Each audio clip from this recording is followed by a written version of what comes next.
Before we jump into today's conversation, I just want to take a moment to thank our sponsor for helping make this show possible, because it's their support that allows me to keep producing and sharing over 60 conversations every month across the Tech Talks network. If you're building a startup, every second counts. And sadly, so does every breach. And the truth is, early-stage companies are often the easiest targets because attackers know that their defences could be thin.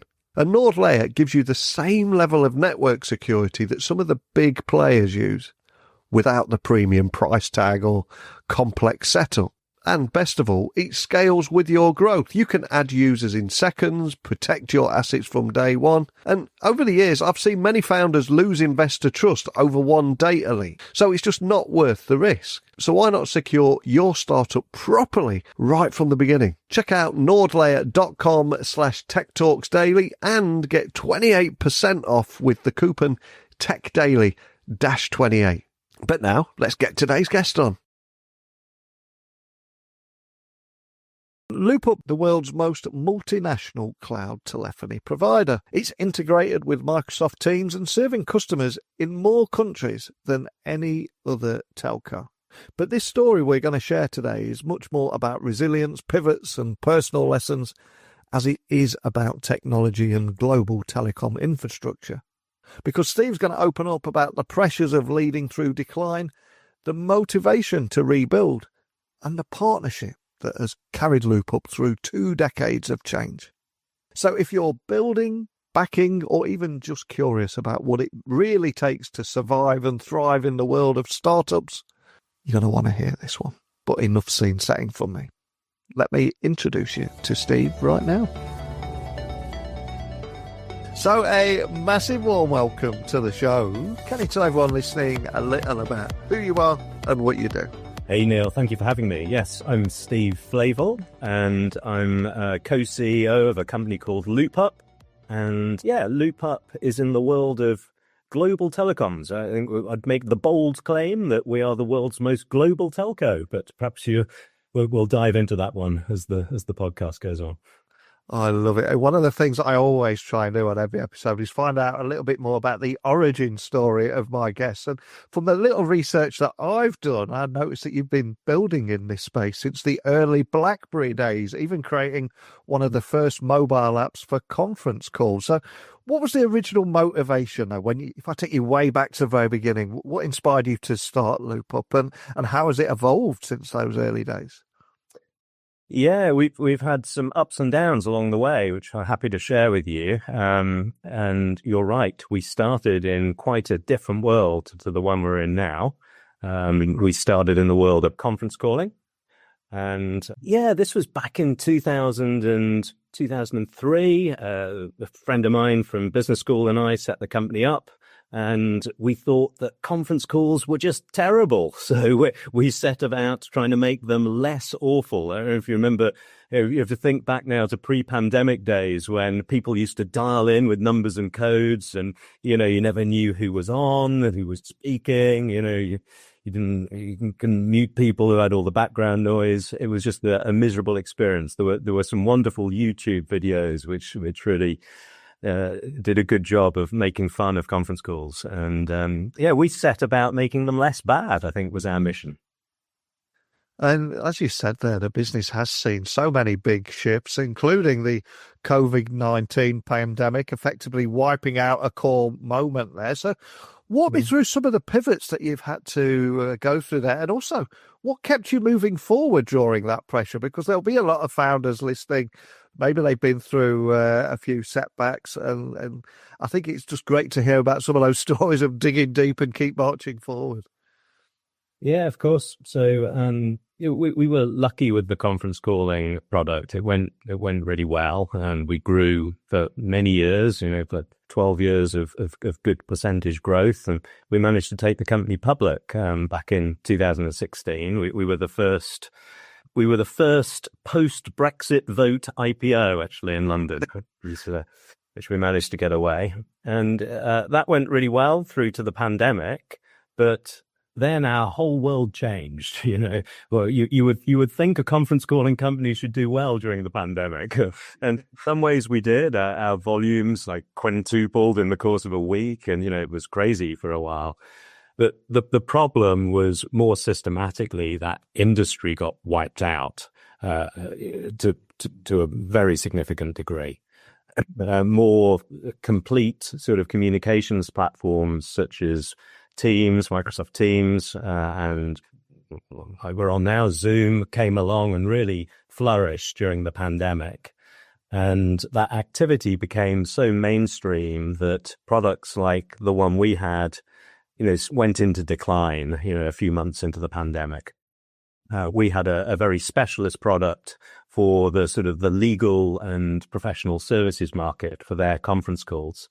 And as everybody started to use Teams and Zoom, those law firms' clients started to use Teams and Zoom. And so they started to use Teams and Zoom rather than LoopUp. And, that business was damaged beyond repair. It went into decline. It remains in decline. So we were lucky actually in that we had a ready-made pivot. We'd actually started work in the winter before the pandemic on what was going to be our second sort of big product. It didn't quite become our second big product. It became our big pivot. And that's when we moved into a related world, which is the world of international, multinational, if you like, cloud telephony for Microsoft Teams. So moving your telecoms into the cloud, integrating it with Microsoft Teams, and then being able to buy it in a global way, rationalizing all the vendors you may have across the world. So rather than having to buy off BT in the UK and Verizon in America and Telstra in Australia, Orange in France, as a big multinational company, you may well have 20, 30 vendors around the world for telecoms. We allow you now to consolidate that into one vendor working with LoopUp across the world. It was a crazy time, and I think it's often easy to forget just how crazy it was. I mean, a niche tool like Zoom at the time was suddenly worth more than all of the world's airlines combined within something like 6 months. It almost came out of nowhere there. So it must have been incredibly challenging. When you look back now, do you think it kind of happened for a reason and it's led to better things? But what was going through your mind back then? It was a blur, Yeah. The initial part of the pandemic was just keeping the platform up. I think we were the only provider I know of in the market, including actually Teams and Zoom, that managed to keep their platform live and not go down, with the huge increase in volumes that came during the pandemic. We quintupled in call volumes over the course of a week, and just try to keep that platform live, keep our customers talking to each other, was a real challenge in those early months. And then the challenge became different, which was, okay, we had this second product that we were going to bring into our portfolio. We had to accelerate that rather faster because we realized that there was a more systematic decline starting to happen and churn out to products like Teams and Zoom from our old business.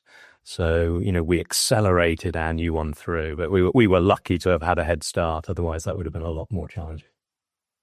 And fast forward to present day, as you said in your intro, LoopUp is now described as the world's most multinational telecommunication service provider. So how did you get there? What makes this positioning that you've got now unique compared to everything else in the market? What makes you guys stand out?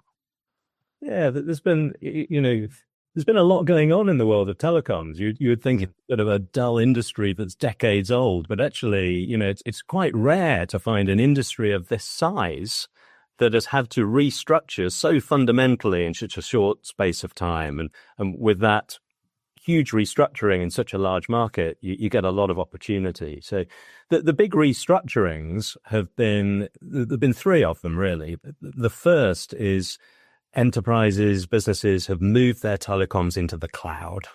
So, rather than having like pieces of equipment. They're called PBXs. They're like switches you put in your office. People don't need those anymore. They can strip them all out. That's all dealt with by the service provider in the cloud. And it leads to huge cost savings for companies and much more efficient operations. So that's been big restructuring one. And that's a long way through now. Most of the market has gone to cloud. The second one, which is a lot younger, is the integration of that cloud telecoms into platforms like Teams. Teams is dubbed, unified communications, but out of the box, it doesn't have any telecoms. So it's sort of nearly unified communications. And if you actually want to unify it and put telecoms in, that is an integration project, and that's what we do in our market. So that restructuring to integrate telecoms with platforms like Teams to make them unified is a big restructuring going on. And then the third, which is our big thing, to your question, it's what makes us different. It's the fact that we're globalizing that. So rather than having to buy telecoms rather locally, which has been the historic way, right? If you're buying telecoms in the UK, you're probably buying it off a different company, perhaps BT or Gamma or something, than you buy it in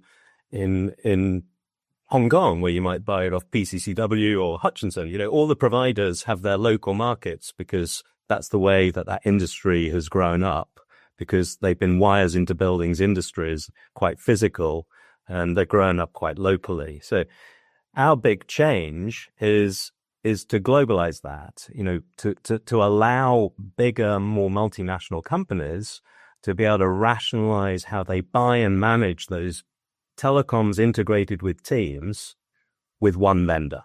And that's the big thing about LoopUp. And, we provide local service in about 136 countries now, which that's the source of my bold claim that, we are the world's most global telco, right? We provide telecom service to businesses in more countries than any other.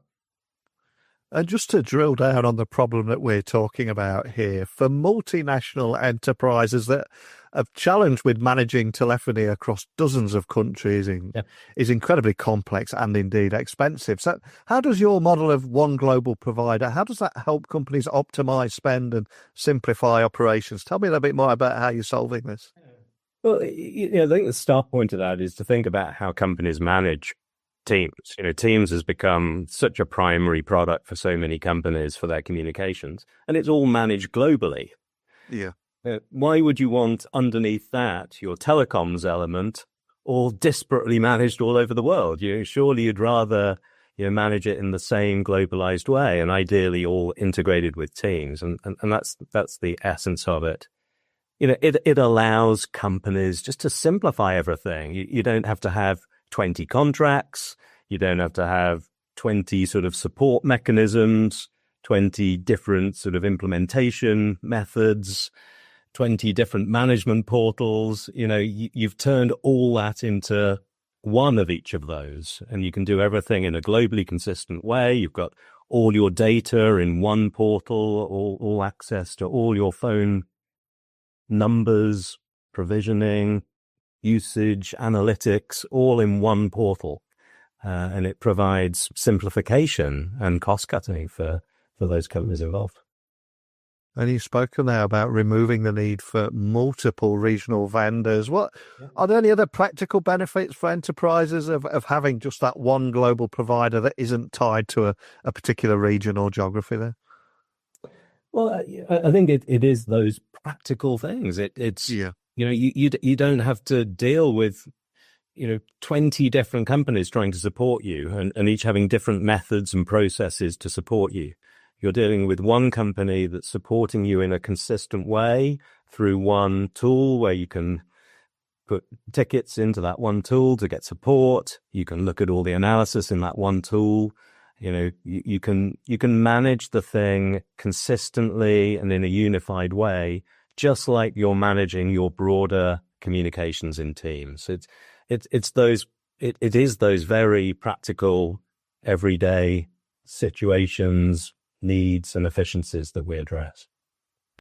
And I think we're both of a similar age, and we've seen unified communications become a buzzword and remain a buzzword for many years, but it's not always lived up to its expectations and rarely achieved in reality. So what does, here in 2025, what does truly unified look like from your perspective? And how close are we to it becoming the norm and being that standard expectation for what we expect to see everywhere?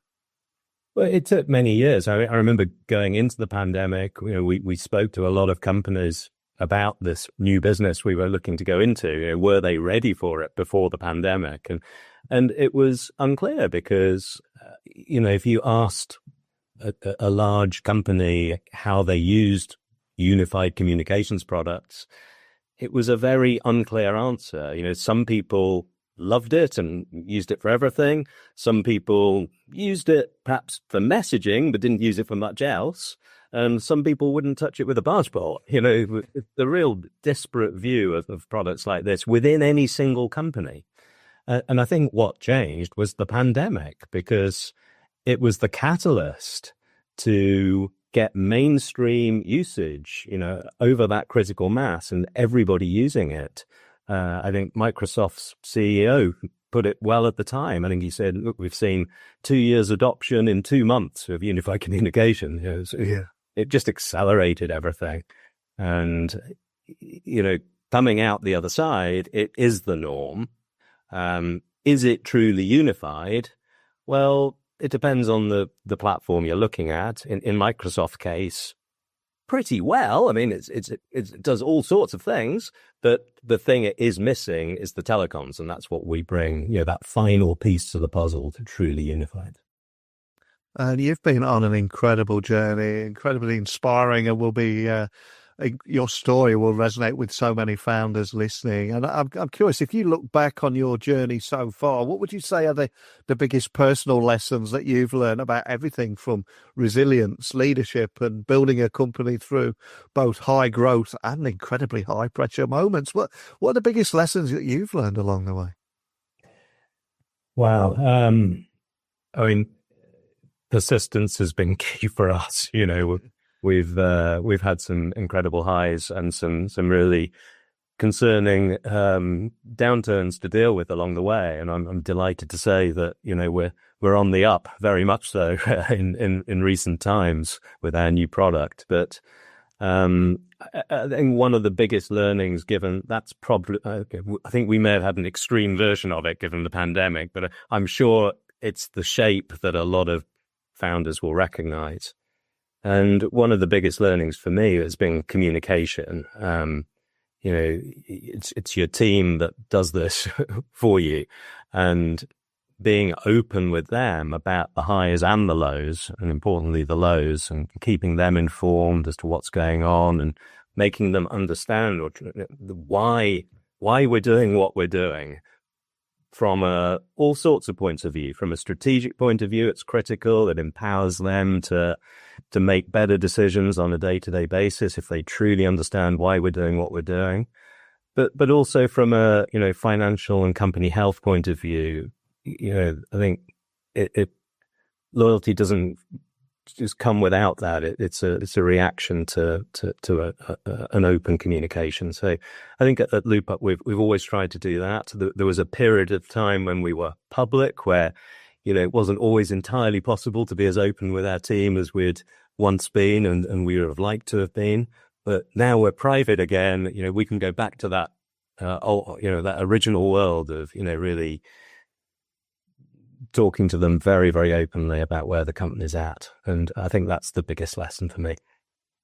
And you've had that fantastic career and journey here. We've talked a lot today around everything from technology and enterprise-grade voice-over IP solutions and your journey to becoming the world's most multinational telco service provider. But of course, you're achieving great success here, but none of us are able to achieve any degree of success without a little help along the way. And very often there is someone that sees something in us, invests a little time, and maybe even helps us get us through those rough periods. So if you were to look back at your entire journey there, is there anyone in particular that you're grateful towards that maybe we can give a little shout out to today? Who would that be and why? Yeah, I think that's an easy one actually, Neil. But just before answering, I mean, you in your question you mentioned, investors, and I'm not going to answer it in the form of an investor, but they have been, they're a critical part of this puzzle as well. And when you're going through highs and lows, having a group of investors as we've had that are willing to work in grey.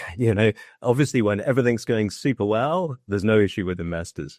If things are awful, then, there's also often no issue with investors because everybody should be clear that there's something wrong. It's when you're somewhere in the middle in that grey. And of course, over the years with the journey that we've described, we've had some grey at certain periods. And we've just had a wonderful group of investors who have helped us through that grey and have supported us and stuck with us. And luckily, we've come out the other side for them, I hope. So that's good. But to your question, there's a clear answer, which is I am a co-CEO. I think I said that at the start. And, I started this company with a good friend of mine from business school called Michael Hughes. And that journey we've been on together, and we're still on together. We're still co-CEOs 22 years in from founding the company together. It's been, I don't think it would have been possible without a partner like him and being able to, offload the good times and the bad times with a business partner that can share it with you. And, we were extremely good friends before starting. We still are. You're often told maybe don't work with friends, keep it separate. In our case, I think we were such good friends that was the source of why it worked and why it still works. And, co-CEOs often don't.